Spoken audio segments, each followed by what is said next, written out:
Siap. Bismillahirrahmanirrahim. Assalamualaikum warahmatullahi wabarakatuh. Waalaikumsalam warahmatullahi wabarakatuh. Innal hamdalillah nahmaduhu wa nasta'inuhu wa nastaghfiruh wa na'udzu billahi min shururi anfusina wa min sayyiati a'malina. May yahdihillahu fahuwal muhtadi wa may yudlil fala hadiyalah.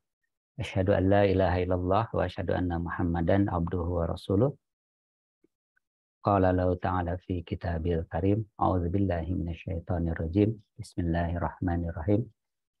Masaluhum kamasalil ladzi istauqada nara falamma adha'at ma haulahu dhahaballahu binurihim wa tarakahum fi dhulumatil la yubsirun. Al-ayat. Rekan-rekan semua, pada kesempatan pagi ini insya Allah saya akan menyampaikan presentasi dengan judul Gaya Bahasa Perumpamaan atau Tashbih dalam Al-Quran. Sebelum saya menyampaikan uraian mengenai tashbih dalam Al-Quran, terlebih dahulu saya rasanya perlu menyampaikan apa yang menjadi motivasi kebersediaan saya untuk menjadi kontributor pada acara di pagi hari ini. Saya mengikuti rutin NAK ini sejak Ramadan terakhir lalu, yang tiap pagi ya ada materi, dan saya sangat suka sekali dengan kalimat ini, laporan hasil belajar. Jadi kalau tidak salah Pak Heru, waktu itu yang pertama kali saya dengar kalimat ini dari Pak Heru ya, laporan hasil belajar. Jadi saya mengamini ya, menganggap bahwa presentasi yang saya lakukan pada hari ini adalah merupakan laporan hasil belajar.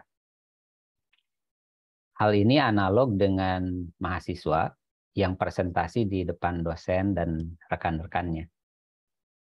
Nah, presentan itu belum tentu lebih paham dari yang mendengarkan, ya tentu saja karena di sana ada rekan-rekannya yang juga ikut belajar hal yang sama dan mungkin belajar yang lebih lagi, gitu ya. Kemudian juga di sana ada dosen yang tentu saja lebih paham dibandingkan dengan mahasiswa. Sehingga tujuan dari presentasi itu sebenarnya untuk lebih agar presentan itu lebih memahami apa yang disampaikannya, dan tentu saja presentan itu membutuhkan koreksi, komentar agar pemahamannya menjadi benar. Kemudian salah satu cara untuk mengikat ilmu adalah dengan menyampaikan hasil belajar. Apakah itu dengan cara oral, ya dengan berbicara seperti ini kepada yang lain, atau dengan menulis. Bisa menulis berupa catatan di buku atau tulisan yang diterbitkan gitu. Itu merupakan salah satu cara untuk mengikat ilmu. Dan selanjutnya adalah keinginan bersama dari komunitas ini untuk dapat berinteraksi dengan Al-Quran secara lebih baik. Jadi karena kita mempunyai semangat yang sama, saya merasa nyaman untuk bisa berbicara di depan sahabat semua, ya, karena mempunyai kesamaan. Kemudian saya ya tidak maksud saya gini, saya adalah mahasiswa Bayyinah Institute ya, gitulah bisa dikatakan seperti itu. Dan saya mulai subscribe di Bayyinah TV itu pada 7 Januari 2022. Dan setelah browsing isinya yang bisa diklasifikasikan menjadi Quran dan Arabic, itu sangat kaya sekali. Ya kalau saya hitung dari segi jumlah materinya itu bisa sama dengan kuliah S1, S2 sama S3 gitu. Sangat luas, sangat banyak dan sangat mendalam. Sehingga untuk mempelajarinya juga memerlukan waktu juga gitu ya untuk bisa memahami atau mengikuti semua materi. Akhirnya saya memutuskan untuk lebih fokus ke aspek metodologis. Itu juga dilatar belakangi minat saya memang pada aspek metodologis gitu. Sehingga sehingga akhirnya saya memutuskan untuk lebih banyak memprioritaskan pada kurikulum rebiknya. Dan itu juga sangat banyak kurikulumnya sampai saat ini. Yang sudah diselesaikan adalah kurikulum Arabic, Understand Arabic, kemudian The Basic yang 15 unit. Itu yang Ustadz Noman mengajarkan bahasa Arab ke Husna dan Walia. Alhamdulillah paling tidak sudah mendengarkannya gitu. Kemudian setelah itu ke materi The Basic and Beyond, kemudian di salah satu materi Dreams itu ada Balagoh, dan saat ini sedang mempelajari kurikulum Balagoh. Dan ketika Mbak Siti mengontak saya untuk menjadi kontributor pada Agustus ini, ya saya berterima kasih karena saya berarti terpacu untuk segera menyelesaikan kurikulum ini, dan saya memutuskan untuk menyampaikan hasil belajar saya pada kesempatan hari ini. Tapi sebelum masuk ke materi yang akan disampaikan, terlebih dahulu kita lihat gambaran besar terlebih dahulu. Al-Quran, ya tentu kita tahu Al-Quran kalau dari segi kuantitas ada 114 surat, kemudian ada lebih dari 6.000 ayat di dalamnya. Kemudian ada dibagi menjadi Makkiyah, kemudian Madaniyah. Semuanya itu membutuhkan penafsiran dari kita sebagai pembaca. Dan untuk itu maka kita memerlukan metode untuk menafsirkannya sehingga menghasilkan hasil, yaitu tafsir. Jadi katakanlah Al-Quran itu sebagai bahannya, kemudian metode tafsir itu sebagai alat untuk mengolah bahannya, tafsir itu adalah produk dari pengolahan. Nah, sumber dari penafsiran itu ada beberapa berdasarkan prioritasnya. Satu, sumber penafsiran itu dari Al-Quran, kemudian yang kedua dari Sunnah, kemudian dari pendapat sahabat, dilanjutkan dengan pendapat tabi'in, dan kemudian bahasa Arab.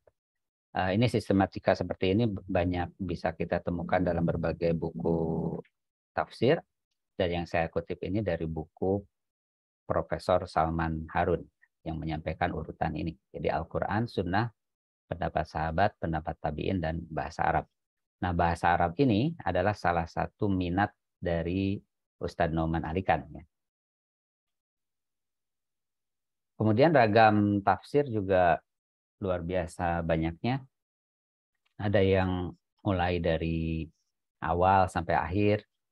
Kemudian ada yang komentar yang bersifat umum, ada juga yang bersifat khusus. Ada juga yang maudhu'i itu tematik gitu ya, berdasarkan tema-tema tertentu. Kemudian maqasidi lebih memprioritaskan pada apa maksud yang dikehendaki, baik itu dari surat, dari ayat, dari kata, bahkan dari huruf. Kemudian ada juga tafsir ahkam yang lebih memprioritaskan pada ayat-ayat yang terkait dengan hukum. Ada tafsir-tafsir lain yang bercorak sejarah, sufi, kemudian tafsir ilmi, tafsir falsafi, tafsir lugawi, dan lain sebagainya. Ini menunjukkan bahwa metode tafsir itu banyak sekali ragamnya. Dan kalau kita kembali lagi pada Ustadz Noman Alikan, fokusnya itu ke bahasa, yaitu ke lugawi, walaupun tidak bisa dipungkiri bahwa suatu metode tafsir itu tidak melulu itu gitu. Tafsir lugawi ya tentu di dalamnya ada sejarah, ada tafsir ilmiah, ada falsafi, ada ahkam, ada maqasid dan lain sebagainya.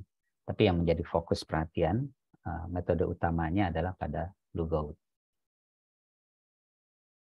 Nah, Profesor Salman Harun itu menulis buku kaidah-kaidah tafsir, itu luar biasa ya. Kaidah tafsir itu dikompilasi oleh beliau, itu ada 213 kaidah. Dan sebagian besar kaidah-kaidah ini berkaitan dengan bahasa Al-Quran. Gitu. Ini menunjukkan bahwa tafsir dari segi bahasa atau tafsir lugawi ini memang sangat luas ya, sangat luas, sangat mendalam. Jadi kalau misalnya Prof. Salman Harun itu bisa mengkompilasikan 213, artinya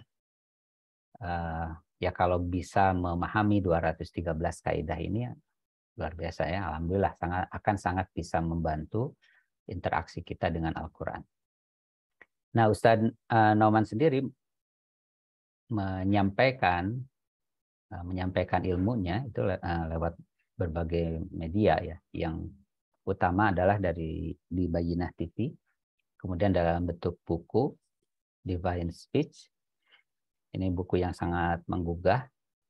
Waktu itu saya baca di bulan Oktober tahun lalu, tahun 2021. Lalu The Quran Language, A New Approach, itu adalah buku metodologisnya, gitu ya, yang membahas nahwu, kemudian membahas syaraf dan membahas balaghah. Nah, yang akan saya sampaikan pada hari ini adalah sebagian kecil dari lautan ilmu ini. Jadi di sini ada Al-Quran, ada metode tafsir, dan ada tafsir. Nah, yang akan lebih saya prioritaskan adalah ke metodenya, ke metode tafsirnya. Kemudian tentu saja nantinya yang akan digunakan adalah dari aspek bahasa. Aspek bahasanya lebih spesifik lagi ke balaghah. Nah, di dalam buku Ustadz Nauman, balaghah itu dibagi menjadi 3. Ada bayan, ada ma'ani, dan badi. Nah, pada pagi ini saya akan mencoba menyampaikan hasil belajar terkait dengan al-bayan. Dan di dalam al-bayan ini ada 4 bab. Dan insya Allah saya akan menyampaikan 2 bab yang pertama, yaitu at-tashbih dan al-isti'arah. Baik, jadi seperti itu rekan-rekan semua pendahuluan dari saya supaya kita sama-sama bisa melihat gambaran besarnya dan pada aspek apa pagi ini saya akan lebih memfokuskannya. Baik, sekarang saya akan masuk ke dalam materi mengenai tasbih di dalam Al-Quran. Dan sebagai awal dari pembahasan tasbih ini, saya akan mencoba menyampaikan dengan tabel ini ya, dengan tabel ini.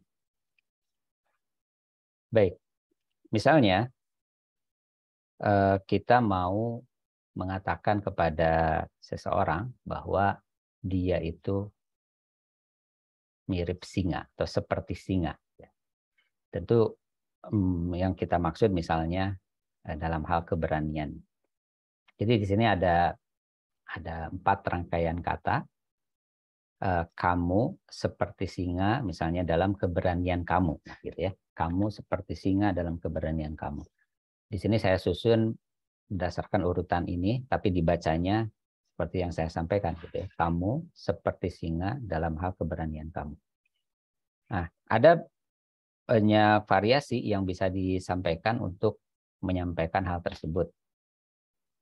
Yang pertama adalah dengan menghilangkan keberanian, kata-kata keberanian. Jadi cukup kita mengatakan kamu seperti singa tanpa menyampaikan pada aspek apa kemiripan kamu dengan singa itu. Atau bisa juga tanpa menyampaikan kata sepertinya. Jadi bisa disampaikan kamu singa gitu, dalam keberanianmu. Atau kamu adalah singa dalam aspek keberanianmu. tidak menggunakan kata seperti. Bahkan lebih singkat lagi, bisa disampaikan kamu singa. Nah, gaya seperti ini bisa ditemukan di dalam Al-Quran.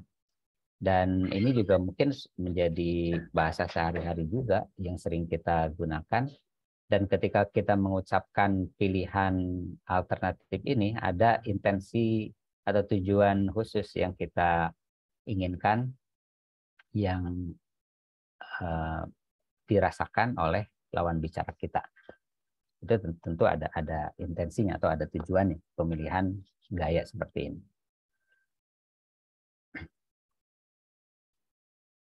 Nah, selanjutnya ini lalu dilabelin, diberikan label.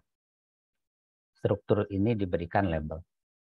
Nah, labelnya adalah ini. Kamu di sini disebut sebagai musyabbah. Kemudian singa disebut sebagai musyabbah bih. Ya, ini mungkin mudah untuk diingat karena musyabbah itu artinya perbandingan. Syabah ya, tasbih itu perbandingan, musyabbah itu isim maf'ul yang dibandingkan.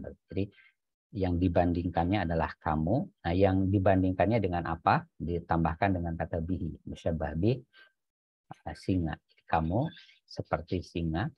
Nah, kata seperti itu disebut sebagai adatut tasbih. Dalam bahasa Arab ada banyak kata yang bisa digunakan sebagai adatut tasbih seperti masal, kemudian ka huruf jar, dan ka'anna. Jadi bisa paling tidak ada 3 itu, ada masal, ada ka, dan ada ka'anna. Kemudian keberanian itu disebut sebagai wajud tasbih. Artinya keterangan dalam aspek apa kamu dengan singa itu ada kemiripannya. Nah, seperti itu. Nah, struktur seperti ini nanti dapat kita temukan pada Al-Quran. Kemudian ada terminologi teknis lainnya yang ya dari awal perlu saya sampaikan, yaitu mengenai mursal muakkad dan mufassal mujmal. Mursal muakkad dan mufassal mujmal ini terkait dengan keberadaan adatut tasbih dan wajhut tasbih. Nah, mursal muakkad terkait dengan adatut tasbih itu digunakan atau tidak. Kemudian mufassal dan mujmal terkait dengan wajhut tasbih, apakah digunakan atau tidak. Nah, apabila adatut tasbih itu digunakan seperti pada kalimat pertama dan wajhut tasbihnya itu ada di dalam kalimat tersebut, maka disebut sebagai mursal mufassal. Pada kalimat kedua, wajhut tasbihnya tidak ada, sehingga disebut sebagai mujmal. Pada kalimat yang ketiga, ada tasbihnya yang tidak digunakan, sehingga disebut sebagai muakkad. Sehingga pada kalimat ketiga itu disebut sebagai muakkad karena ada tasbihnya tidak ada, dan mufassal oleh karena wajib tasbihnya ada. Sementara kalimat yang keempat, kamu singa, itu mujmal muakkad. Mujmal oleh karena muakkad oleh karena ada tasbihnya tidak disebutkan, mujmal karena wajib tasbihnya tidak disebutkan. Tetapi terminologi mujmal dan muakkad ini tidak digunakan, yang digunakan adalah balik. Jadi kalau dalam kalimat perumpamaan tersebut tidak disebutkan ada tasbih dan wajib tasbih, itu disebut sebagai balik. Nah, ini ada implikasi retorisnya dari pemilihan kalimat ini. Kalau yang pertama itu standar, ya standar dalam arti clear ya, jelas apa yang dibandingkan, kemudian pembandingnya apa, ada tasbihnya disebutkan, dan dalam aspek apa kesamaannya itu. Jadi keuntungannya kalau disampaikan secara standar seperti ini menjadi lebih jelas dalam beberapa aspek gitu ya. Nah, kalau wajib tasbihnya ini tidak disampaikan, tentu menjadi terbuka untuk interpretasi. Itu kesamaannya itu adanya di mana. Dan bahkan kalau misalnya kata-kata seperti itu dihilangkan, maka akan lebih menekankan lagi kaitan atau kesamaan antara musyabah dengan musyabah bih.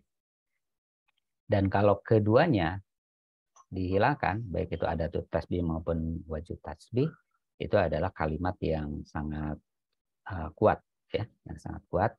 Namun karena wajud tasbihnya tidak disebutkan, ya tetap terbuka untuk interpretasi.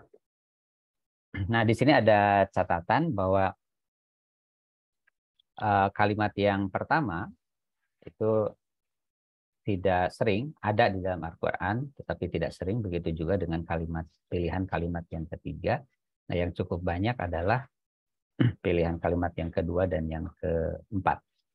Dengan catatan, pada pilihan yang keempat ini bentuknya secara struktur bahasanya bisa berupa mubtada khobar seperti ini, kamu singa, atau bisa juga berupa mudhof ilaih, bisa juga berupa hal, maf'ul hal, dan maf'ul mutlak. Nanti kita lihat pada beberapa contoh yang nanti akan disampaikan. Ini mursal mufassal. Kita ingat mursal itu artinya ada tuh tasbihnya disebut dan mufassal wajud tasbihnya disebut. Ini pada ayat ini yang termasuk ke dalam tasbih atau perumpamaan adalah pada fahiya kal hijarati au asyadu qaswah. Hiya di sini sebagai musyabbah, ka-nya sebagai adatut tasbih, al-hijarati sebagai musyabbah bih, dan au asyadu qaswah sebagai wajud tasbih. Ini mursal mujmal pada Quran surat 61 pada As-Saff ayat 4. Ini pada kalimat ka'annahum bunyanum marsus. Ka'anna ini adalah adatut tasbih. Kemudian hum di sini adalah musyabbah dan bunyanum marsus sebagai musyabbah bih. Itu. Nah, seperti yang disampaikan pada tabel, karena tidak ada wajhu tasbih atau keterangan kemiripan antara musyabbah dengan musyabbah bih, antara hum dengan bunyanum marsus, maka terbuka untuk interpretasi. Jadi di sini kita sebagai yang berinteraksi dengan Al-Quran tentu akan mencoba menginterpretasikan ini. Kenapa disebut sebagai orang-orang yang mencintai, Allah mencintai orang-orang yang berperang di jalannya dalam satu barisan, seakan-akan mereka suatu bangunan yang tersusun kukuh. Kenapa mereka ini, yaitu yang berperang di jalan Allah, diumpamakan sebagai bangunan yang tersusun kukuh. Nah, ini tentunya membutuhkan interpretasi, membutuhkan penafsiran lebih lanjut. Tapi saya tidak akan masuk ke area hasil penafsirannya karena tujuan dari presentasi saya lebih ke arah metodenya. Jadi di sini terlihat struktur dari mursal mujmal. Kemudian berikutnya adalah kalimat yang dipilih adalah baligh. Baligh itu artinya tidak ada adatut tasbih dan wajud tasbih. Contohnya ini pada hadis ini yang dikutip di sini, al-mu'minu mir'atul mu'mini. Jadi antara al-mu'minu dengan mir'atul mu'mini itu tidak diselipkan adatut tasbih. Ya, kalau ada adatut tasbih menjadi al-mu'minu kamir'atil mu'mini misalnya. Dan juga tidak disebutkan wajud tasbihnya apa. Jadi kenapa mukmin dengan mukmin yang lain itu cermin bagi mukmin yang lainnya. Sehingga dengan pemilihan struktur seperti ini akan menunjukkan kekuatan dari perumpamaan ini atau muakkad. Dan juga memberikan ruang bagi kita untuk menginterpretasikannya. Jadi, kenapa disebut sebagai cermin? Ya tentu kita bisa berpikir kemudian kita amati cermin, kemudian apa sifat dari cermin itu apa saja, gitu ya. Dari sifat-sifat itu maka kita bisa menginterpretasikan apa yang dimaksud oleh Rasul, kenapa mukmin disebut sebagai cermin bagi mukmin yang lainnya. Nah, kalau tadi adalah contoh perumpamaan balik dalam mubtada khobar. Nah, kalau ini balik tapi hal, maf'ul hal. Ini di surat Asy-Syura ayat 52 pada kalimat ini. Walakin ja'alnahu nuran nahdi bihi min nasya'u min ibadina. Ja'alnahu nuran. Di sini diartikan sebagai kami menjadikan Al-Quran itu cahaya. Jadi hu-nya sebagai musyabbah, yaitu Al-Quran. Nuran sebagai musyabbah bih. Nah, Al-Quran itu diumpamakan sebagai cahaya, dan di sini tidak ada adatut tasbih dan tidak ada wajud tasbih, sehingga ini kalimat balik gitu ya. Ini contoh lain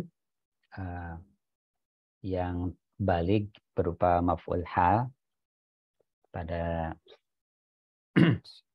surat 33 ayat 45 sampai 46. Bismillahirrahmanirrahim. Ya ayuhan nabiyyu inna arsalnaka syahidan wa mubasysyiran wa nadhira wa da'iyan ilallahi biiznihi wa sirajan munira. Nah, ini sirajan munira ini adalah musyabbah bih dari ka. Ka di sini adalah Rasulullah ya.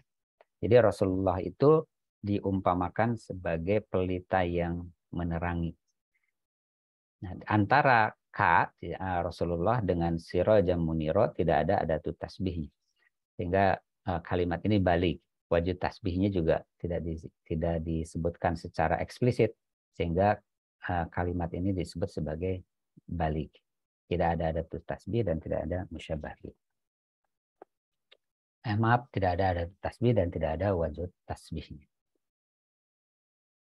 Nah, sebagai pengembangan dari 4 pola tersebut, jadi kalau 4 pola yang pertama ini berdasarkan keberadaan dari 4 komponen dalam kalimat tasbih, kita lihat bahwa pada 1 sampai 4 ini musyabbah dan musyabbah bih itu selalu ada, sehingga variasi dari strukturnya ini ditentukan oleh keberadaan adatut tasbih dan wajud tasbih. Jadi klasifikasinya itu berdasarkan ada tidaknya adatut tasbih dan wajud tasbih. Nah, Ustaz Nauman menyampaikan klasifikasi lain dari sudut pandang yang berbeda.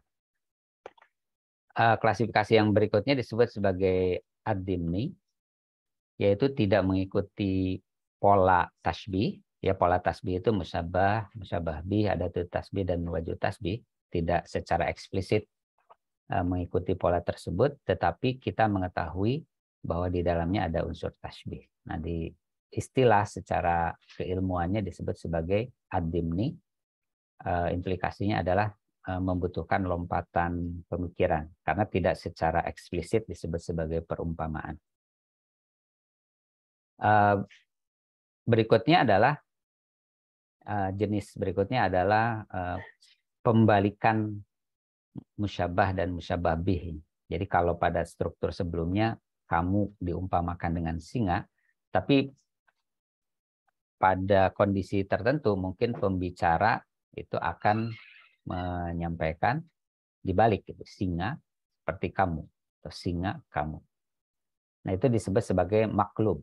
Jadi dibalik antara musyabbah dan musyabbah bih, dan pemilihan struktur seperti ini juga tentunya ada intensinya, ada niatnya atau ada tujuannya, yaitu melakukan pergeseran sudut pandang. Berikutnya, klasifikasi berikutnya dari perumpamaan adalah at-tamtsil. Di mana at-tamtsil ini implikasinya memang atau digunakan atau indikasinya bisa indikasi bisa implikasi ya. Untuk sesuatu yang lebih rumit, lebih sulit, tidak mudah. Ya. Biasanya cirinya adalah musabbah bihnya itu panjang atau beberapa. Ya wajar ya untuk sesuatu yang rumit, sulit atau tidak mudah itu biasanya kita mikirnya juga banyak gitu ya.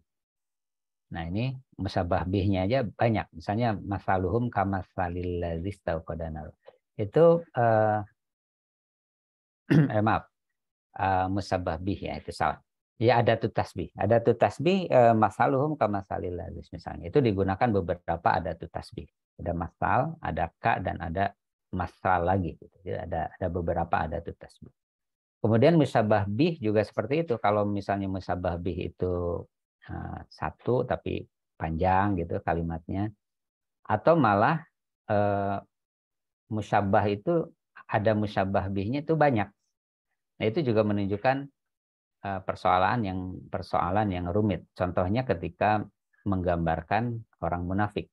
Ya, orang munafik itu ada tuh tasbihnya banyak, kemudian musyabah bihnya juga banyak. Diumpamakannya itu dengan banyak hal gitu. Nah, perumpamaan yang banyak ini, orang munafik seperti ini, seperti itu, seperti ini, seperti itu, banyak sekali. Itu menunjukkan memang topik tentang orang munafik ini adalah topik yang rumit, sulit, dan tidak mudah.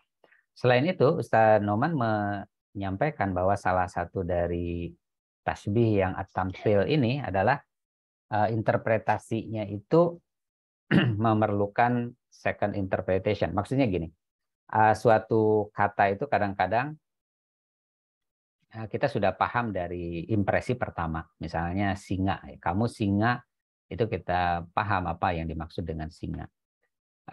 Tetapi kalau perumpamaan itu membutuhkan reinterpretasi, kemudian kita perlu interpretasi lagi, maka Ustadz Noman menyebutnya sebagai at-tamtsil.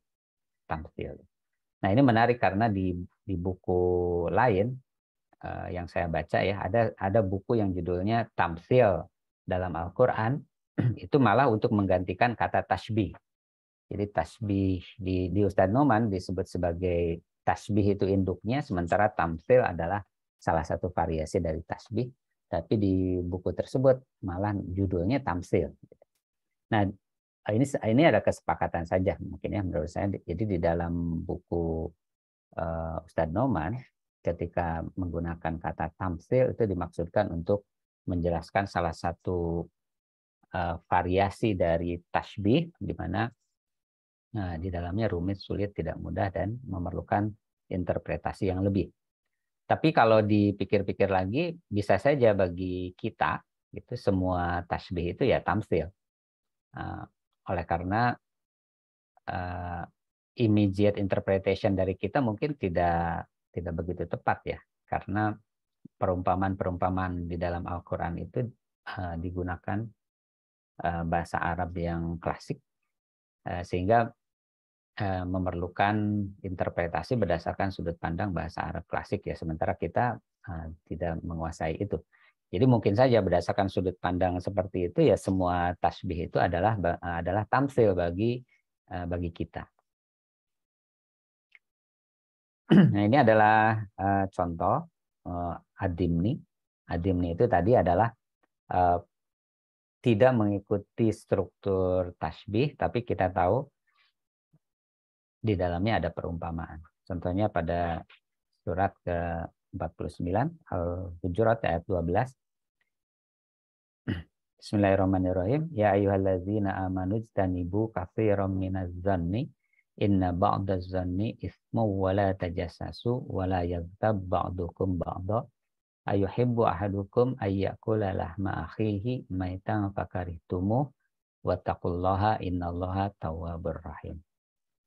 Nah, di dalam ayat ini struktur standar musyabah, musyabah bih, adatu tasbih dan wajud tasbih itu tidak terlihat secara eksplisit. Tetapi kita bisa memahami bahwa ayuhibbu ahadukum ayyakula lahma akhihi maitan adalah perumpamaan dari gibah ya. Perumpamaan dari gibah atau di kalimat sebelumnya. Namun di situ tidak ada kata-kata seperti gitu. Tapi kita memahami bahwa tindakan tersebut yaitu tindakan ghibah itu adalah seperti memakan daging saudaranya yang sudah mati. Atau misalnya di dalam surat An-Naba 78 ayat 6, Bismillahirrahmanirrahim, alam naj'alil arda mihada, dan seterusnya. Kalau kita perhatikan di sini tidak ada secara eksplisit menunjukkan bahwa bukankah kami telah menjadikan bumi sebagai hamparan dan seterusnya, itu adalah penggambaran atau perumpamaan atau pembuktian tentang kemungkinan atau keniscayaan adanya hari kiamat.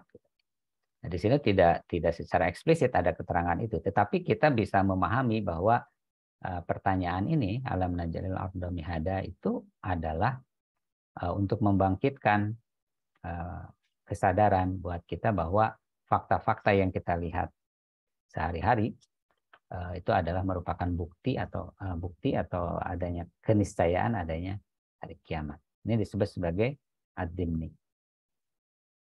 Kemudian tadi ada al-maqlub, yaitu dibalik ya antara musyabbah dengan musyabbah bih.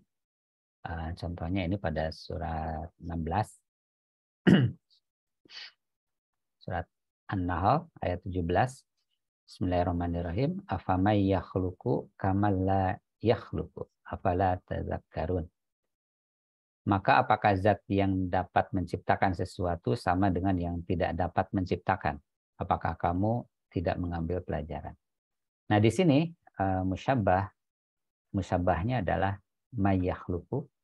Di sini ada tasbih yaitu ka, kemudian mal la yakhluq adalah yang musyabbah bih.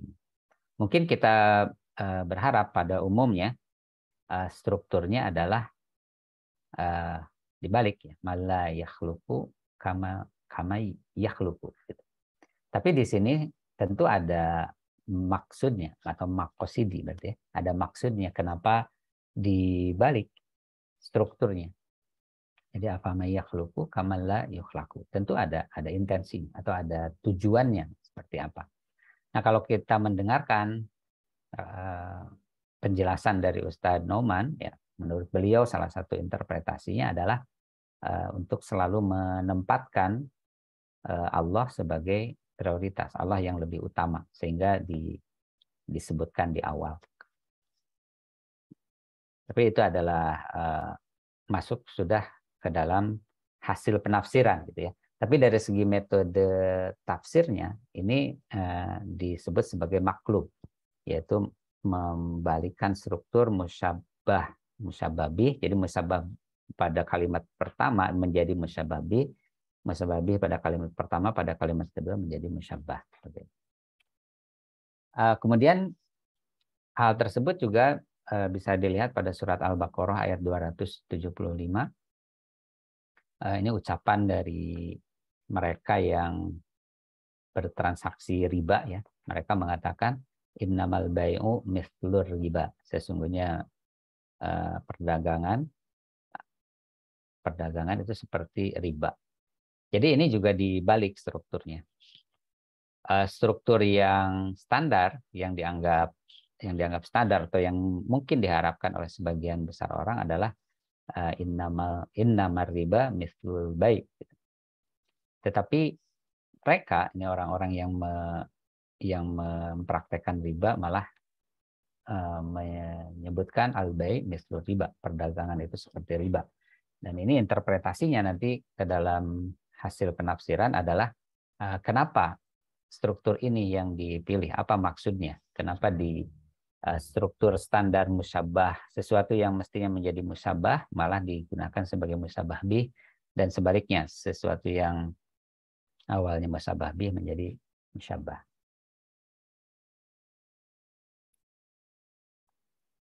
Berikutnya adalah tamsil yang tadi ya. Tamsil itu struktur yang lebih rumit lah, struktur yang lebih rumit dari suatu jumlah tasbih gitu ya. Struktur yang rumitnya. Sebagai contoh pada surat ke-62 ayat 5. Bismillahirrahmanirrahim. Masalul ladzina humilut tawrata tsumma lam yahmiluha kamatsalil himari yahmilu asfara. Bi'sa mithlul qaumil ladzina kazzabu bi ayatillah wallahu la yahdil qaumaz zalimin. Nah, di sini dari segi struktur sebenarnya digunakan musyabah, digunakan ada tasbih, juga digunakan musyabah bih. Ya. Dari segi strukturnya seperti itu. Tetapi dari sekilas saja, misalnya sekilas kita melihat digunakan yang lebih panjang dari biasanya. Contoh misalnya pada musyabahnya alladzina humilut tawrata tsumma lam yahmiluha, gitu ya. Itu panjang. Kemudian musyabah bihnya juga al-himari kamatsalil himari. Jadi al-himari yahmilu asfaro. Nah, tentu Ustaz Noman dari segi ini, dari segi struktur ya beliau menyampaikan ya ini contohnya tamtsil. Gitu.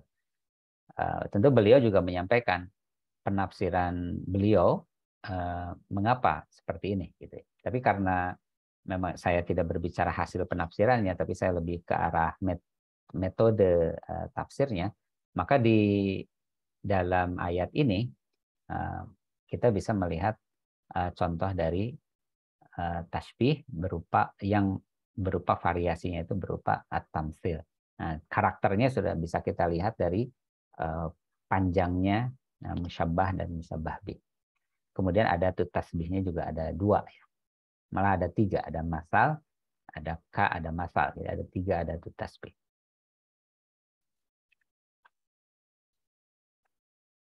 Ini contoh tafsir yang tadi menjadi ayat awal yang disampaikan di awal presentasi ini, yaitu pada surat Al-Baqarah yang menjelaskan tentang orang munafik. Jadi orang munafik ini digambarkannya memang sulit, sehingga ciri dari ayat perumpamaan tentang orang munafik ini disebut sebagai at-tamtsil. Ya contohnya di sini ya rumit kelihatan gitu ya. Atau ada tuh tasbihnya ada beberapa, kemudian musyabbah bihnya juga panjang gitu. Dan tidak hanya satu ayat, ada banyak ayat yang lainnya yang menyampaikan perumpamaan tentang orang munafik. Ya, ini contohnya pada surat Al-Baqarah ayat 17. Kemudian 2 ayat berikutnya yaitu Al-Baqarah ayat 19 juga masih menggambarkan tentang orang munafik. Dan ini struktur yang digunakan juga seperti ini gitu ya. Panjang gitu ininya, musyabbah bihnya itu panjang untuk menjelaskan karakter dari orang-orang munafik. Ini di surat Al-Baqarah. Kemudian ini di surat Al-Munafikun misalnya ada lagi perumpamaan mengenai orang-orang munafik. Nah, kenapa ini disebut tamsil? Itu dalam arti gabungan semuanya ya. Karena kalau ka'annahum husyubum musannadah mungkin kita bisa menganggapnya sebagai bukan tamsil karena ringkas. Tetapi disebut at-tamsil itu dikaitkan dengan yang lain, yang tadi ya ada surat Al-Baqarah misalnya. Ini. Nah, jadi kalau digabungkan semua ini menunjukkan bahwa persoalan tentang orang-orang munafik itu memang rumit, memang sulit. Sehingga di dalam Al-Quran diulang-ulang berkali-kali dalam beberapa kesempatan. Nah, mengenai penafsirannya ya nanti silahkan sahabat bisa mendalaminya, tetapi yang mau saya sampaikan di sini adalah tentang bahwa itu adalah tamsil dari segi metode penafsiran. Nah, terakhir tentang isti'arah, saya sebut sebagai melampaui tasbih, oleh karena kita bisa mengenal isti'arah, bisa memahami isti'arah, atau kita bisa mengenal isti'arah apabila kita sudah sebelumnya sudah mengenal tasbihnya, sudah mengenal tasbih. Contoh misalnya kata singa berhadapan dengan musuhnya menggunakan pedang, mungkin kita menemukan kalimat seperti itu. Dan kita bisa memahaminya karena mungkin di sebelumnya, di kalimat-kalimat sebelumnya, ada pernyataan kamu seperti singa. Gitu. Nah, ketika singa itu digunakan dalam kalimat lain, boleh jadi kalimat yang lainnya itu segera setelah kalimat ini, atau mungkin setelah beberapa halaman, atau setelah beberapa paragraf, setelah beberapa halaman, baru digunakan kata singa berhadapan dengan musuhnya. Nah, ini juga tasbih, tetapi disebut sebagai al-isti'arah. Variasi al-isti'arah yang lain adalah action dari musabah bih digunakan dalam kalimat lain. Misalnya, struktur tasbihnya adalah kamu seperti singa, kemudian ada kalimat lain, sifat dari singa atau action dari singa langsung disebut dalam kalimat. Ia mengaum sehingga menggetarkan musuh. Nah, kita bisa sebut ini sebagai isti'arah. Jadi di dalam isti'arah yang model yang pertama, langsung disebutkan musyabbah bihnya.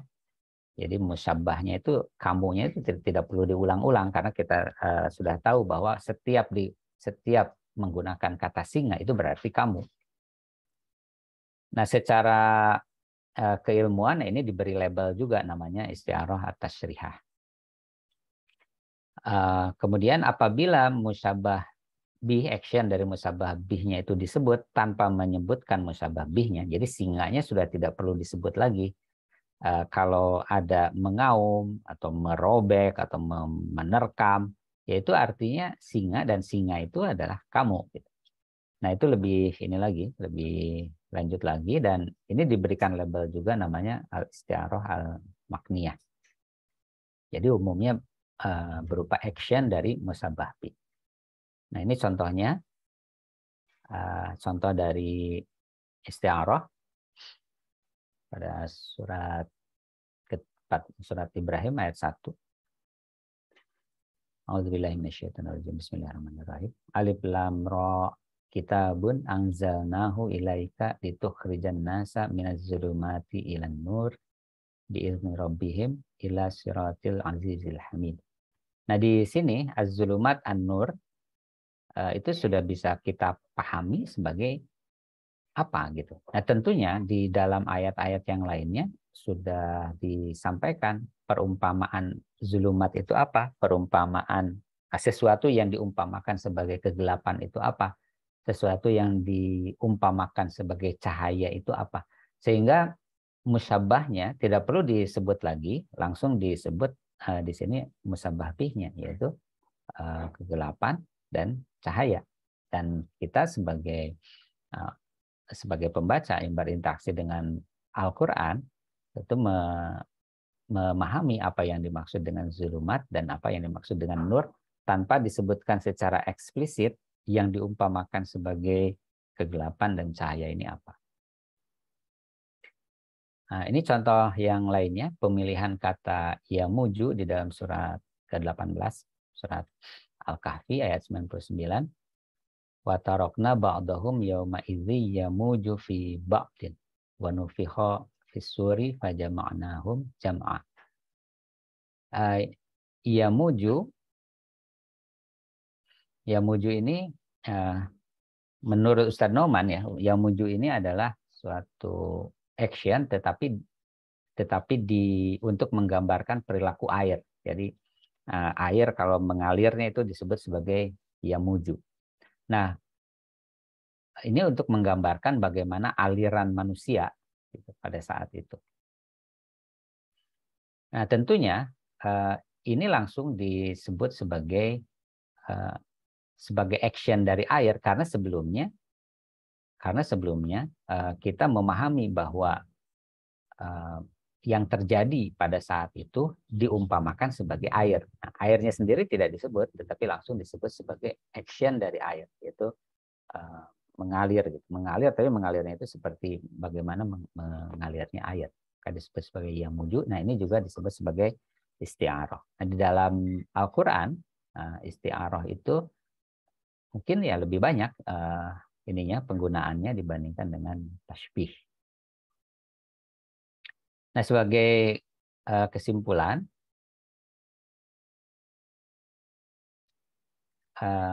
jadi pada kesempatan ini saya sudah menyampaikan bagian dari metode penafsiran Al-Quran dari sudut pandang bahasa. Sudut pandang bahasa yang digunakan juga adalah ilmu balaghah, dan dalam ilmu balaghah ini yang dibahas adalah tentang tasbih, ya, tentang tasbih atau al-musyabahah tasbih, dan sudah dibahas beberapa hal, yaitu dalam kelompok at-tasbih sudah disampaikan mengenai mursal mufassal, mursal mujmal, muakkad mufassal, dan baligh. Kemudian juga sudah disampaikan al-maqlub, ad-dimni, dan at-tamtsil. Kemudian di dalam klasifikasi al-isti'arah sudah disampaikan al-isti'arah al-makniyah dan al-isti'arah tasliyah. Ya ini semua, ya kalau saya mendengarkan dari Ustadz Noman ya, apa sih gunanya mempelajari ini semua? Terminologi-terminologi ini sebenarnya untuk apa? Apakah ada gunanya ketika membaca Al-Quran, lalu kita berpikir musyabahah, ini al-isti'arah, ini at-tasbih, dan lain sebagainya? Ya tentu saya yakin ada manfaatnya. Karena setiap ilmu itu tentu ada manfaatnya. Jadi sebelum mengenal struktur tasbih dengan sesudah mengenal struktur tasbih, tentunya diharapkan ada perbedaan hasil interaksi antara kita dengan Al-Quran dibandingkan dengan sebelum memahami ini semua. Baik, saya kira itu Mbak Hairunisa yang bisa saya sampaikan. Terima kasih atas kesempatan yang diberikan. Assalamualaikum warahmatullahi wabarakatuh. Alhamdulillah selesai sudah pemaparan materi dari Dr. Yudin. Alhamdulillah Pak, dari yang Bapak sampaikan, alhamdulillah sangat cukup sulit juga saya mengerti, mungkin karena tidak memulai dari awalnya. Nah, untuk selanjutnya untuk moderasi sendiri akan dilanjutkan oleh Pak Heru, dikarenakan saya ada kegiatan selanjutnya. Izin Pak Heru, jika diperkenankan boleh dilanjutkan Pak. Siap. Saya siap segera menggantikan Mbak Nisa ini untuk bertugas pada pagi hari ini. Suara saya cukup jelas nih, Mbak Nisa? Jelas Pak. Alhamdulillah. Ya, terima kasih Mbak Nisa. Pak, izin, Pak. Ya. Jadi saya sama dengan Dr. Yudin juga, jadi dihubungi Mbak Siti juga untuk ditawari bertugas. Jadi alhamdulillah senang sekali ketemu lagi dengan Dr. Yudin, dan ini luar biasa ya, ayat Al-Quran itu luar biasa. Saya sendiri mengenal Dr. Yudin itu, saya sendiri ya menganggap beliau itu ya salah satunya itu adalah pakar metodologi. Jadi kita sudah menikmati pemaparan dari Dr. Yudin barusan terkait metodologi yang beliau pelajari dari Bayyinah TV, khususnya di bagian bahasa Arab, dan lebih khusus lagi di bagian balaghah. Dan itu luar biasa karena sebuah ayat Al-Quran itu kan bisa dibidik, bisa dipelajari, bisa dibahas dari berbagai segi. Dan ini kita menikmati saat ini, pagi ini, pembahasan sebuah ayat yang saya kira keren sekali ya, dianalisis secara metodologis dari sisi tasbih. Dan ini saya boleh share sedikit ya, Dr. Yudin ya, sebelum mungkin nanti ada beberapa komentar atau mungkin pertanyaan atau diskusi dari teman-teman. Saya ini tiba-tiba teringat ini, ibu kita ya, dalam tanda kutip, ibu kita Kartini, yang biasa dikenang rakyat Indonesia setiap tanggal 21 April itu. Nah, Ibu Kartini itu kan pernah juga belajar Al-Quran nih. Belajar dari waktu itu dari Kiai Haji Soleh Darat. Nah, ini kenapa teringat itu? Karena ayat ini seakan-akan jadi kayak kebalikannya ayat yang menginspirasi Ibu Kartini waktu itu. Jadi ada ayat yang saat itu menginspirasi Ibu Kartini, yaitu di surat yang sama, surat Al-Baqarah juga. Belakangnya juga 7, bukan 17 tapi 257. Tadi Dr. Yudin juga membahas ayat yang 275. Nah, ini 257. Ayat 257 ini pernah menginspirasi Ibu Kartini. A'udzubillahi minasyaitonirrajim. Bismillahirrahmanirrahim. Allahu waliyyul ladzina amanu yukhrijuhum minadh-dhulumati ilan nur. Walladzina kafaru awliya'uhum at-taghut yukhrijunahum minan nur ilal dhulumat ulaika ashabun nar hum fiha khalidun. Di bagian yang pertama itu Allahu waliyyul ladzina amanu yukhrijuhum minadh-dhulumati ilan nur. Allah pelindung orang-orang yang beriman. Dia Allah mengeluarkan mereka dari kegelapan menuju cahaya. Dan saking terinspirasinya dengan apa tadi, minal zulumati ilan nur, Ibu kita Kartini menyebut-nyebut di surat-surat beliau. Jadi disebut-sebut dari kegelapan menuju cahaya. Itu dalam surat-surat beliau disebut-sebut kata-kata itu. Dari kegelapan menuju cahaya. Minal zulumati ilan nur. Yang akhirnya dijadikan judul buku. Tapi yang beri judul sebenarnya bukan Ibu Kartini. Itu judulnya kan apa? Door Desternis Totally. Saya nggak tahu cara membaca yang benar. Mungkin yang teman-teman yang bisa bahasa apa Belanda lebih tahu, tapi itu judul asli bukunya, yang maknanya ya dari kegelapan menuju cahaya, atau kita sering mengenalnya habis gelap terbitlah terang. Dan yang beri judul itu adalah J.H. Abendanon, yang setelah sebelumnya menghimpun surat-surat Ibu Kartini. Jadi minazulumati ilan nur, Al-Baqarah 257, habis gelap terbitlah terang. Dan ini tentang orang yang beriman. Habis gelap terbitlah terang ini adalah tentang orang-orang yang beriman. Allahumma ja'alna minhum. Kemudian kita termasuk benar-benar termasuk di dalamnya dan diberi keistiqomahan untuk tetap masuk di dalamnya. Nah, yang kita pelajari sama-sama dari Dr. Yudin ini, Al-Baqarah 17 ini, bukan tentang orang yang beriman kan, tapi tentang orang-orang munafik. Jadi kalau kita pelajari dari sisi ainnya, ayat 17 ini masih satu ain dengan ayat-ayat sebelumnya yang membahas munafik yang cukup panjang. Dan Ustaz Toman juga pernah menjelaskan bahwa kalau orang beriman itu jelas, orang kafir itu jelas, jadi ayatnya tidak terlalu panjang. Ini baru permulaan Al-Baqarah ya. Jadi di awal Alif Lam Mim dzalikal kitabul la raiba fihi, terus itu hanya beberapa ayat itu tentang orang yang beriman, terus innal ladzina kafaru al-ayah ila akhiril ayah itu tentang orang kafir. Enggak banyak. Tapi setelah itu wa minan nasi may yaqulu amanna billahi wa bil yaumil akhir wa ma hum bimumin itu dan seterusnya sampai di sini itu masih membahas tentang kaum munafik. Jadi ini sebuah paket ayat yang panjang di awal Al-Baqarah. Nah, ayat 17 ini adalah tentang orang-orang munafik. Jadi bukan habis gelap terbitlah terang, tapi kebalikannya. Habis terang, gelap menerjang. Jadi perumpamaannya yang tadi yang tamsil di ayat ini kan, orang-orang itu menyalakan api atau cahaya sehingga terang, artinya di sebelahnya mungkin ada kalajengking, ada ular dan sebagainya, jadi tahu gitu. Tapi terus Allah melenyapkan itu sehingga mereka dan gelap sama sekali gelap, sehingga yang terjadi adalah habis terang gelap menerjang. Tapi ini belum pernah jadi buku karena sudah nggak ada lagi. Ibu kita Kartini sudah nggak ada, J.H. Abendanon juga sudah nggak ada lagi. Ini yang tiba-tiba saya teringat dengan itu. Jadi ini adalah seakan-akan jadi kebalikannya. Ini juga perumpamaan dari sisi perbandingan kebalikan. Jadi kalau di reverse gitu, yang minazulumati ilan nur itu habis gelap terbitlah terang. Kalau yang ayat 17 ini dari terang, terus cahaya menerangi sekeliling, terus tiba-tiba Allah melenyapkan itu semua.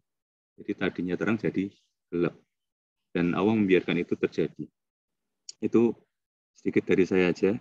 Dan ini sekali lagi kembali lagi terkait tasbih tamthil, ini juga teman-teman yang tadi Mbak Nisa juga mungkin ya perlu pencerahan lebih lanjut gitu ya, karena memang ini agak dalam ya materinya. Jadi nahwu shorof aja mungkin belum semua kita menguasai. Bahkan seorang Gus Baha pun saya juga pernah mendengarkan beliau sampai sekarang juga masih terus belajar, walaupun saya anggap beliau itu sudah pakarnya, sudah hafal Quran, sudah hafal ribuan hadis, sudah hafal kitab-kitab, tapi juga masih terus istilahnya advance-nya nahwu atau shorof itu juga masih ada gitu. Tapi ini balaghah ya. Balaghah itu sudah kalau di Bayyinah TV sendiri ya sebaiknya setelah nafus sorof khatam gitu ya, yaitu terus balaghah gitu. Nah ini makanya ini memang materi yang apa, yang cukup dalam gitu ya. Jadi memang advance of advance gitulah ya. Jadi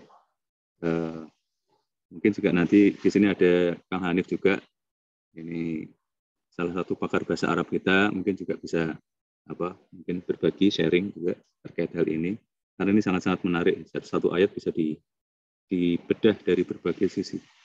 Kalau saya tadi menceritakan sisi balikannya gitu. Kalau pagi ini kita sama-sama menyimak metodologi yang luar biasa yang kita nikmati dalam bentuk tasbih. Saya kira itu sedikit dari saya. Terima kasih Mas Dr. Yudin. Saya persilakan teman-teman mungkin yang mau berkomentar atau menambahkan atau bertanya, silakan. Di chat ada dari Mbak Siti, Masya Allah analogi belajar di Bayyinah TV seperti kuliah S1 sampai S3, subhanallah, karena banyak sekali kontennya. Ya ini saya setuju sekali dengan Mbak Siti. Kalau di YouTube itu kita sering mendengar atau mungkin ada konten-konten yang katanya daging semua gitu. Tapi itu daging dunia ya. Jadi mungkin juga nggak semua. Dan itu pun juga kalaupun banyak itu daging dunia. Tapi insya Allah di Story Morning ini kita banyak mendapatkan daging-daging akhirat. Kemudian juga bermanfaat untuk masa depan kita yang asli ya, masa depan yang sejati di kampung akhirat kelak insya Allah. Silakan mungkin Kang Hanif atau mungkin Mas Gilik, Mas Guru Gilik juga ada ini. Atau mungkin rekan-rekan yang lain.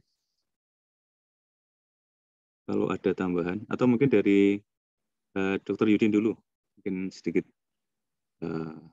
mengupas kembali. Karena tadi juga ada inquiry dari Mbak Nisa ya. Mungkin juga ada yang merasakan perasaan yang sama dengan yang dirasakan Mbak Nisa mungkin ya di antara teman-teman yang hadir pagi ini. Silakan Dok. Ya, terima kasih Pak Heru. Terkait dengan Bayyinah TV, ya tentu hal pertama yang dilakukan adalah jalan-jalan dulu ya, jalan-jalan dulu, melihat ini ya, karena Bayyinah TV itu kan saya anggap sebagai suatu tempat belajar, maka saya harus tahu dulu ini kurikulumnya itu seperti apa saja yang ada di dalamnya, strukturnya seperti apa dan lain sebagainya. Dan itu membutuhkan waktu juga bagi saya untuk hanya sekedar melihat-lihat gitu ya, apa saja yang ada di dalam Bayyinah TV tersebut. Dan makanya saya menyimpulkan setelah melihat itu semua, kalau saya konversi ya ke dalam waktu, kalau diikuti semuanya materi itu, wah itu bisa bertahun-tahun gitu. Apalagi itu pun kalau fokus gitu ya. Kalau fokus misalnya katakanlah seorang pelajar itu datang jam 8, pulang jam 4, kemudian mengikuti semua materi yang ada di situ, yang nggak akan cukup selama 1 tahun, 2 tahun, atau 3 tahun. Makanya tadi tepat mengibaratkannya sama dengan masa kuliah S1, S2, S3, itu dari segi waktu saja itu sudah menggambarkan hal tersebut. Nah, bagi saya sendiri, oleh karena kekayaan materi yang ada di dalamnya, tentu harus ada prioritas juga gitu. Bagaimana saya menyusun kurikulum untuk diri sendiri gitu ya. Karena di situ kan kurikulumnya banyak gitu. Menyusun kurikulum untuk diri sendiri itu bagaimana. Nah, kalau pengalaman saya ketika pertama kali masuk Bayyinah TV itu, oleh karena yang saya baca-baca itu pemikiran utama dari Ustadz Nauman itu adalah dalam divine speech, gitu. Maka yang pertama kali saya pelajari adalah materi divine speech. Jadi dari bukunya, karena sudah materi divine speech Ustadz Nauman ini kan disampaikan dalam bentuk seminar atau dalam bentuk workshop selama 2 hari gitu. Tapi saya lihat itu sudah ada bukunya, maka saya pelajari bukunya yang judulnya Divine Speech, juga saya pelajari isinya. Karena dengan mendengarkan langsung ditambah dengan membaca itu lebih efektif. Kemudian setelah itu, apalagi? Kalau bagi saya berikutnya adalah mempelajari metodenya. Nah, dan alhamdulillah Ustadz Noman juga seperti itu gitu. Beliau tuh mengklasifikasikan Bayyinah TV itu menjadi dua, menjadi Quran dan Arabic. Nah, Quran itu saya interpretasikan sebagai hasilnya, gitu. Kemudian Arabic itu sebagai alatnya atau metodenya. Sehingga setelah mempelajari secara keseluruhan alam pikir beliau di dalam Divine Speech itu, materi Divine Speech, maka berikutnya masuk ke dalam metode apa sih yang digunakan oleh Ustadz Noman sehingga menghasilkan pemikiran-pemikiran yang banyak menggugah bagi banyak orang. Ya. Nah, sehingga kalau bagi saya pilihannya adalah mempelajari metode. Dan metodenya ini juga harus dari dasar ya. Sehingga di situ ada ada pelajaran nahwu basic, ada pelajaran nahwu advance. Nah, tentu saya mulai dari basic. Sehingga yang dipilih adalah bagaimana Ustadz Noman mengajarkan bahasa Arab kepada anaknya, kepada Waliyah dan kepada Husna. Nah, ini sangat bagus sekali metode pengajaran seperti ini karena Ustadz Noman menunjukkan anak usia Waliyah sama Husna itu bisa belajar gitu dengan metode ini. Dan kita mendengarkan bagaimana Ustadz Noman mengajarkan hal tersebut kepada seorang anak. Gitu. Dan saya luar biasa gitu. Dan itu juga menginspirasi saya untuk menggunakan metode yang sama kepada anak saya gitu. Walaupun tidak sekomprehensif atau apa istilahnya ya. Tidak seperti Ustadz Noman kepada anaknya yang memang ada target kapan gitu ya. Kalau saya ke anak saya sih kalau ada waktu itu juga saya tiru model seperti itu. Dan alhamdulillah sekarang sudah di Balago ya, sudah di bagian Balago dan itu sangat luar biasa sekali. Seperti itu. Mudah-mudahan nanti bisa menyelesaikan kurikulum ini semuanya dan nanti suatu saat bisa sharing kembali dengan sahabat semua untuk mengikat ilmu ya buat saya. Namun kalau satu lagi ya, kalau saya teringat dulu di bulan Ramadan itu kalau nggak salah Dokter Andi itu sempat mengusulkan adanya grup seminat gitu ya, semacam grup seminat gitu.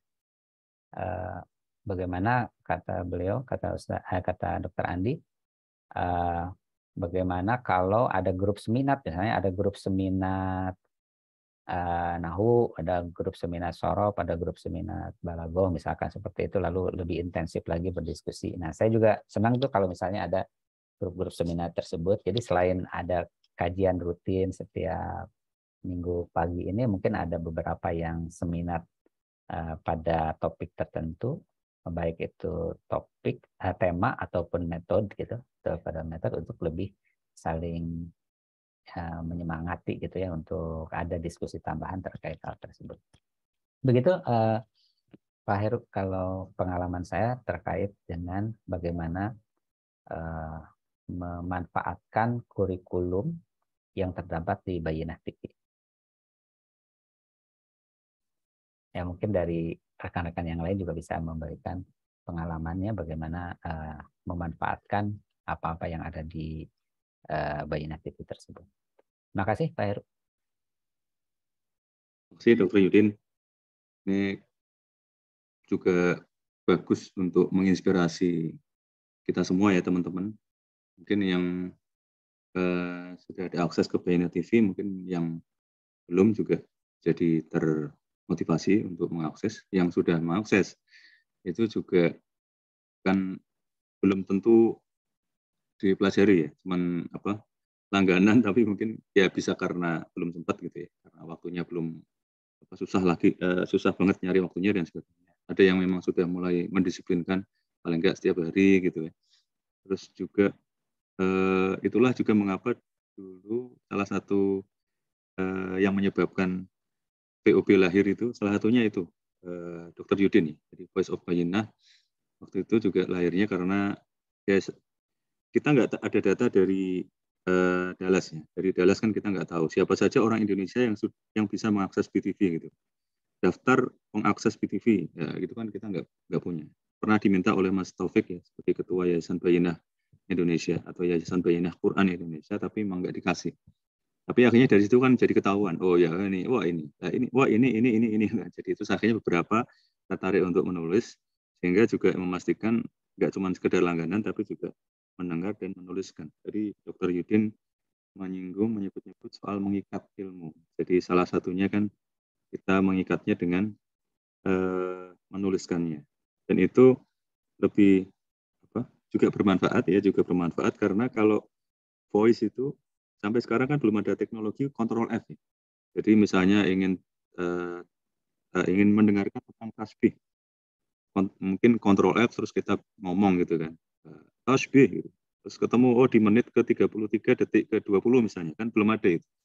Tapi kalau dalam tulisan enak kan, jadi di dunia internet tinggal googling, masukin kata tasbih, bisa pakai ngetik bahasa Indonesia maupun yang keyboard bahasa Arab, itu terus ketemu kan. Jadi ketemu beberapa tulisan, artikel, atau mungkin bahan-bahan bacaan yang di dalamnya ada kata tasbih, baik dalam bahasa Indonesia maupun atau dalam ketikan bahasa Indonesia, bahasa Inggris ya, huruf seperti itu maupun yang dalam tulisan huruf Arab. Kalau yang di dalam bentuk voice itu kan kita belum ada. Jadi itu juga satu pemikiran juga mengapa ini penting sekali untuk kita tuliskan, karena bisa bermanfaat untuk banyak orang. Waktu itu lahirnya Voice of Bayyinah itu salah satunya itu latar belakangnya. Oke, mungkin dari Ustadz Muji mungkin.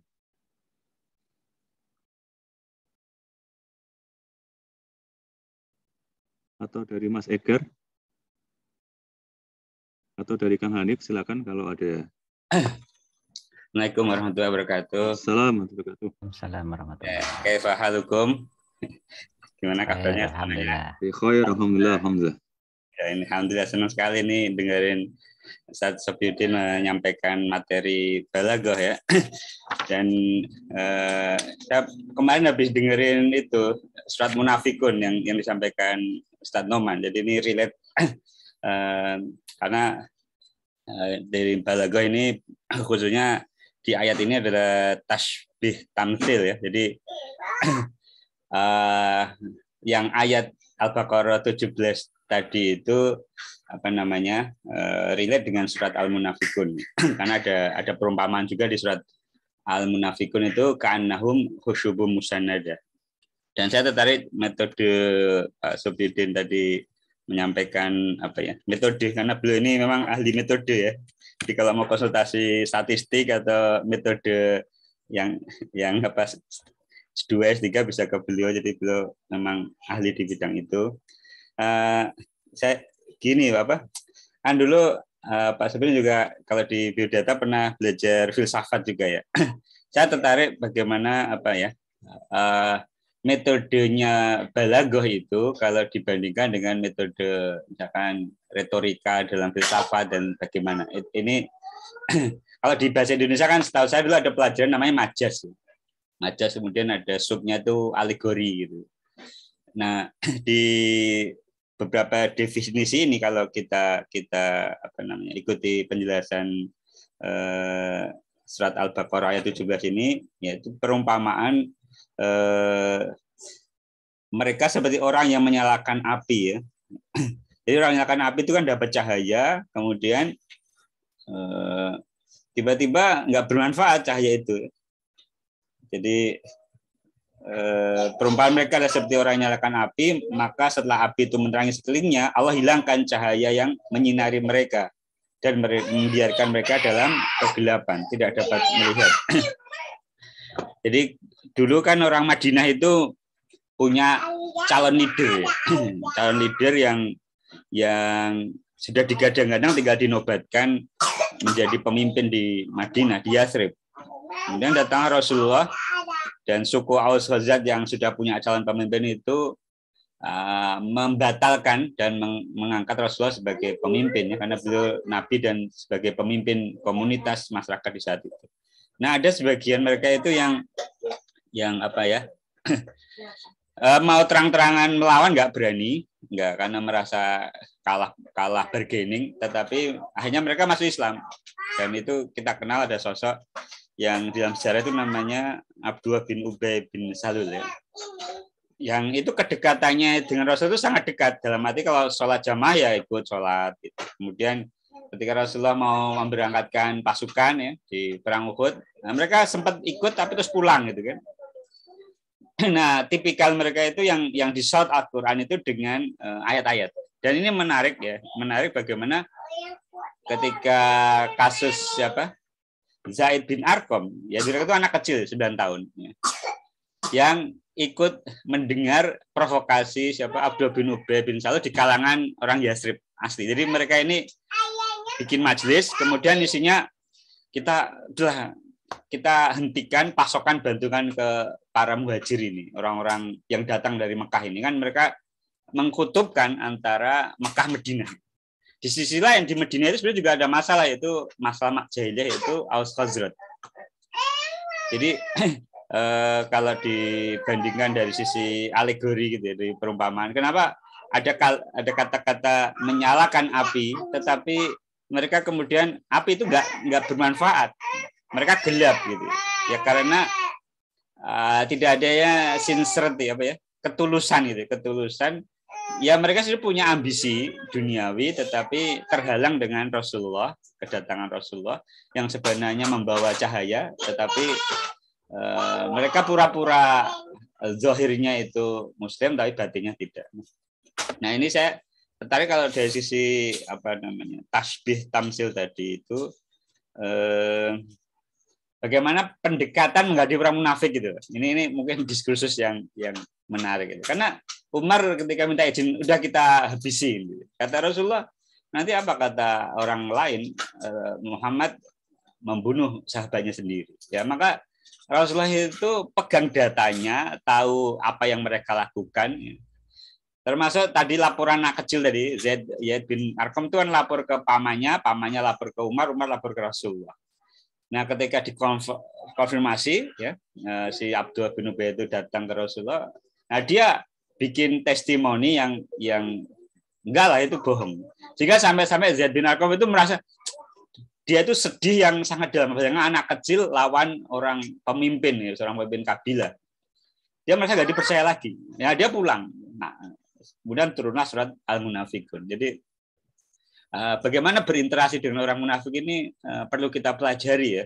Perlu kita bagaimana itu nggak bisa dilawan terang-terangan, sebagaimana mereka juga tidak terang-terangan ketika memusuhi umat gitu. Jadi ini pelajaran yang mungkin bisa kita ambil, bagaimana berinteraksi dengan yang model-model seperti itu.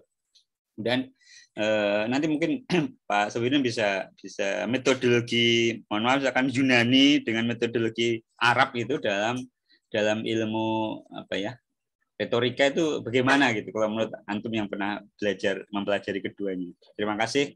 Assalamualaikum warahmatullahi wabarakatuh. Assalamualaikum warahmatullahi wabarakatuh. Silakan mungkin Dr. Yudin langsung aja.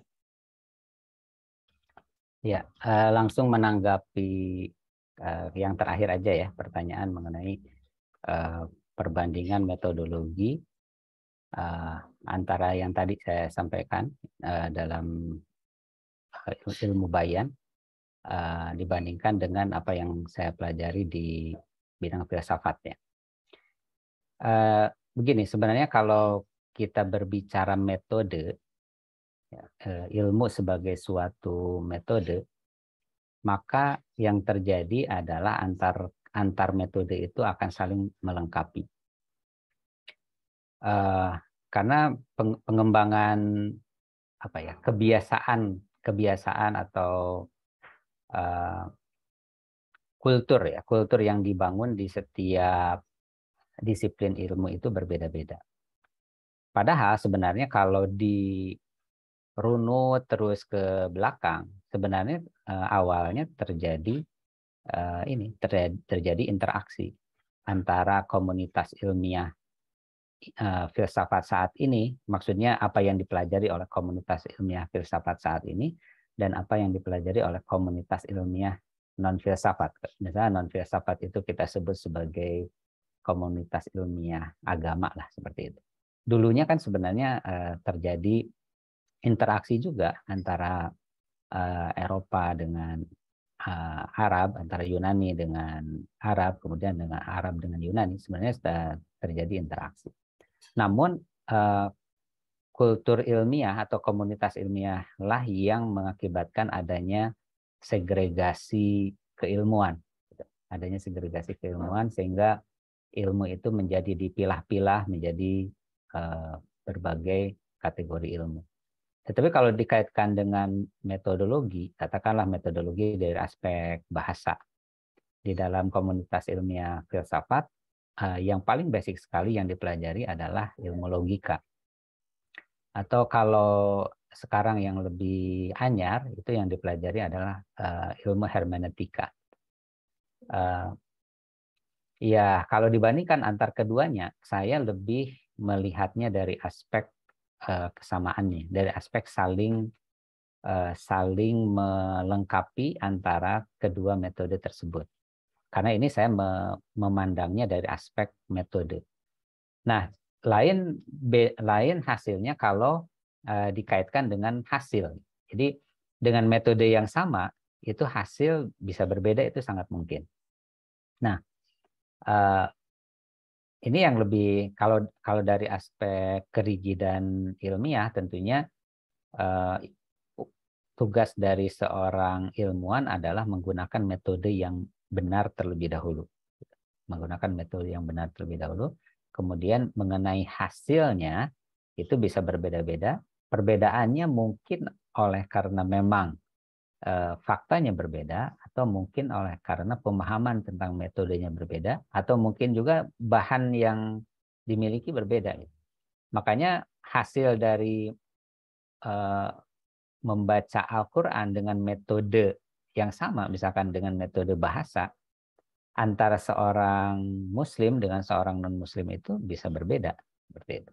Tapi banyak juga kejadiannya, non-muslim yang mempelajari Al-Quran dengan metode yang rigid, malah dia akhirnya menjadi seorang muslim. Gitu. Karena dari segi metode yang seperti itu. Namun juga hal lain, perdebatan mengenai sah atau tidaknya metode yang digunakan oleh Barat ya, misalnya terkait hermeneutika gitu. Apakah hermeneutika itu bisa digunakan untuk menafsirkan Al-Quran atau tidak ya? Tentu di kalangan umat Islam juga terpecah. Ada yang mengatakan boleh, ada yang mengatakan tidak. Tapi kalau dari sudut pandang saya sendiri, ya, saya tidak mengatakan tidak boleh, tetapi saya lebih berpendapat bahwa hermeneutika itu adalah suatu produk keilmuan, dilihat saja dari aspek metodologis, sementara kita sebagai seorang muslim menggunakan metode tersebut dengan corak seorang muslim. Bukan menggunakan metode tersebut dengan corak sebagai seorang non-muslim atau bahkan corak orang yang berniat untuk memusuhi Islam. Demikian Pak Heru dan Ustaz Hanif. Mantap dok, terima kasih Dr. Yudin. Mungkin ini langsung ke pertanyaan di chat room itu ada dari Mbak Siti. Kalau boleh tahu metode sufi itu seperti apa ya dok? Jadi ini silakan dok langsung ditanggapi. Oh iya, tadi saya sempat di slide menyebutkan adanya ragam tafsir sufi. Sebenarnya ini terkait dengan corak penafsiran ya. Kalau kita berbicara corak penafsiran itu salah satu faktor yang menentukannya adalah siapa yang melakukan penafsiran tersebut. Makanya ada tafsir yang coraknya ilmi, tafsir ilmi, oleh karena yang menafsirkan Al-Quran itu adalah saintis.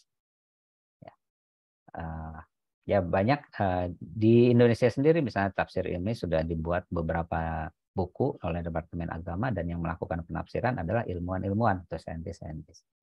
Juga ada tafsir falsafi. Tafsir falsafi itu karena penafsirannya dilakukan oleh seorang filosof yang pemikirannya lebih ke arah filsafat. Nah, yang saya maksud dengan tafsir sufi itu yang saya maksud adalah dari aspek corak, di mana penafsirannya itu dilakukan oleh seseorang yang memang seorang sufi, gitu lah, seorang sufi. Nah, contohnya misalnya sufi yang melakukan penafsiran Al-Quran, ya kita bisa melihat misalnya pada Ibnu Al-Arabi misalnya. Nah itu coraknya yang kita temukan pada beliau adalah corak sufi. Itu yang saya maksud dengan metode sufi dalam slide tadi, itu dalam arti corak penafsiran Al-Quran yang banyak atau yang dominan pengaruhnya disebabkan oleh karena siapa yang melakukan penafsirannya, karena masing-masing orang itu mempunyai kapabilitas dan mempunyai minat yang berbeda-beda dari segi keilmuannya. Itu Mbak Siti. Gini. Maaf sekali nih. Jadi, Dr. Yudin ini mengingatkan saya kembali kepada keunikan dari masing-masing kita dan masing-masing. Yang menarik itu ayat ini diulang ya. Minggu depan masih ayat ini, dari kacamata seorang gitu. Seorang atau mungkin dijadikan satu sesi bersama, langsung bahas dari berbagai sudut pandang. Itu pasti akan memperkaya kita ya. Satu ayat Al-Quran, tapi pengalaman batin ataupun pengalaman kehidupan masing-masing kita itu berbeda-beda, sehingga sebuah ayat itu bisa menghasilkan hasil perenungan yang berbeda. Hari ini kita menikmati sekali bagaimana sudut pandang dari tasbih dan tamthil itu disajikan oleh Dr. Yudin. Dan saya sendiri juga terkait tadi Kang Hanif bicara tentang al-munafikun, tentang orang-orang munafik, itu juga teringat betapa kan Hudzaifah bin Yaman itu kan dulu pernah memegang daftar orang munafik, munafikun list ya, list of munafikun. Sampai Sayyidina Umar sendiri bertanya kan, aku masuk nggak ke daftar gitu kan? Aku masuk list nggak gitu kan? Jadi seorang Sayyidina Umar pun menanyakan apakah dirinya masuk ke daftar itu. Ini juga bagi saya ini sebuah metode juga mengajarkan betapa kita ini bisa belajar berlatih introspeksi seperti Sayyidina Umar gitu kan. Seperti ini berarti tamsil lagi kan. Jadi tidak terus jadi yakin bahwa Allah akan Maha Pemurah, Maha Penyayang, Maha Mengampuni, itu sudah jelas. Di satu sisi kita juga bisa berlatih introspeksi muhasabah seperti Sayyidina Umar gitu. Yang seorang beliau pun gitu, itu juga masih bertanya apakah masuk di list orang munafik apa enggak. Dan ini juga pelajarannya penting juga dari sisi memegang rahasia ya. Jadi sampai beliau wafat ya, Hudzaifah bin Yaman itu tidak ada satupun yang tahu kan, siapa yang masuk di situ, nama-nama orang yang masuk di list of munafikun itu siapa. Nah ini menarik ya. Jadi ini sekali lagi terima kasih. Ini mungkin sudah jam 7. Dr. Yudin sesuai dengan ini jadwal story morning, mungkin bisa kita tutup ya dengan nanti kita sama-sama membaca doa kafaratul majelis, karena kita tidak tahu apakah selama diskusi ada dosa-dosa yang kita nggak tahu tapi tercatat sebagai dosa, makanya kita kafaroti ya dengan doa itu. Tapi sebelum itu bisa Dr. Yudin sampaikan mungkin closing statement terkait kajian kita pada pagi hari ini. Silakan Dok.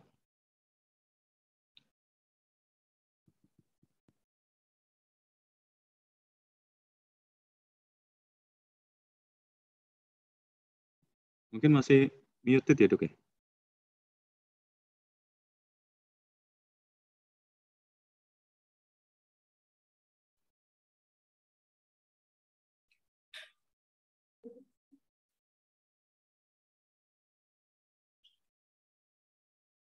Dr. Yudin, silakan untuk closing statement.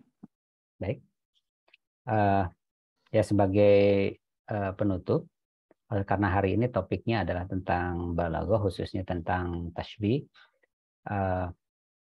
Balaghah, khususnya tasbih ini sebenarnya common sense.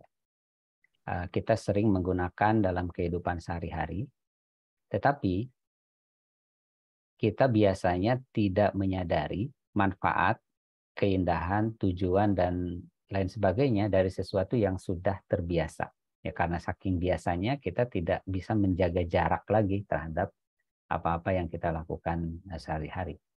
Sehingga kita perlu menjaga jarak dan mempelajari kembali apa yang biasa dilakukan sehari-hari. Sehingga kita mempelajari ilmu yang namanya ilmu balaghah. Perlu kesungguhan, ilmu dan amal untuk menyadarinya, dan kita semua berharap semoga dengan mendalami ilmu-ilmu ini, interaksi kita dengan Al-Quran bisa lebih baik lagi. Demikian Pak Heru dari saya. Terima kasih. Assalamualaikum warahmatullahi wabarakatuh. Assalamualaikum warahmatullahi wabarakatuh. Terima kasih Dr. Yudin. Alhamdulillah kita sudah di penghujung acara. Mudah-mudahan kita makin dekat dengan Al-Quran, makin paham dengan Al-Quran, dengan menambah ilmu termasuk ilmu balaghah, dan makin dekat tentunya dengan Sang Pencipta kita yang kita sedang terus bergerak menuju kepadanya, disadari atau tidak disadari. Tapi kita diingatkan kembali oleh Dr. Yudin supaya kita menyadari apapun yang kita lakukan, kita ucapkan, termasuk dalam hal tasbih yang sebenarnya sudah menjadi bagian dari kehidupan kita sehari-hari maupun kehidupan percakapan pembicaraan kita sehari-hari. Marilah teman-teman semuanya kita tutup dengan doa kafaratul majlis. Subhanakallahumma bihamdik, asyhadu an la ilaha illa anta, astaghfiruka wa atubu ilaik. Alhamdulillahirabbil alamin. Assalamualaikum warahmatullahi wabarakatuh. Waalaikumsalam warahmatullahi wabarakatuh. Terima kasih semuanya. Terima kasih Dr. Yudin, teman-teman juga.